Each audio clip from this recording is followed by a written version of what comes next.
Hello, it's Michael Carbonaro. Thank you for watching tonight's episode of the Carbonaro Effect. I am going to answer your questions that you wrote in. Thank you for continuing to do that. All right. So this question doesn't have who it's written by, so it's an anonymous question. I'm nervous now. When you were pulling all of the hamburgers out of the bag, the woman barely seemed to, I bet you this is her asking anonymously. The woman barely seemed to notice anything at first. Do you ever get frustrated when people don't notice the insane things you do?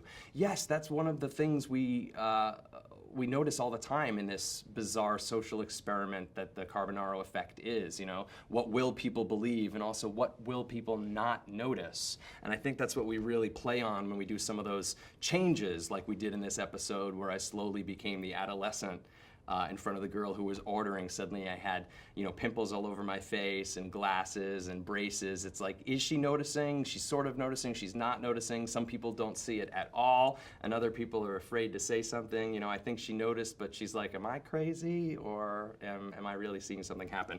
So that's right in the world of what we do, is to see what people will or will not notice. And yes, to answer your question, sometimes it's very frustrating if they don't notice something really magical happening. 17, 18, 19, that's 20. All right, Maddie, hi Maddie. If you had a superpower, what would it be? I would like it time, you know, the ability to forward in time without anybody know it was happening. Did that work? Okay. Yeah, I'd like to be able to time jump. Alan says, what was it like to work with an owl in this episode? My gosh, that thing, it just pierces your soul when it looks right in your eyes. It's just these big orange eyes, and oh man, I've never seen an owl live until that day. And the guy that we brought in for it, you know, we have a usual guy who gets all of our animals for us, and he's great, but this was a specialty animal, and this guy, it's his pet, and he just holds the thing, and boy, it's just such a fascinating creature. I highly recommend finding an owl and staring in its eyes. What? Okay, Carl is asking, what's easier, disappearing or reappearing? Disappearing. Definitely disappearing. In fact, if you're just learning magic and you make a coin disappear, leave it gone. Don't bring it back. When the coin is gone, that's magic. When the coin comes back, now don't do that. Okay.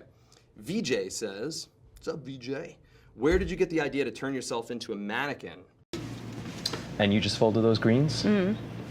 This is a medium. So could you grab me a medium green one? This isn't medium. Oh my God.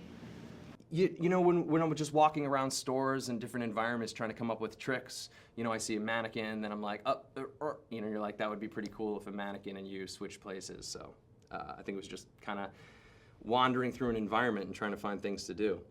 And that's the end of that question. So thank you guys for writing those in. That's it for today. If you have any more questions, you could write them into #AskMichaelCarbonaro on Twitter or the Facebook page, The Carbonaro Effect. Please write your questions. I'd love to answer them. And thank you for continuing to watch.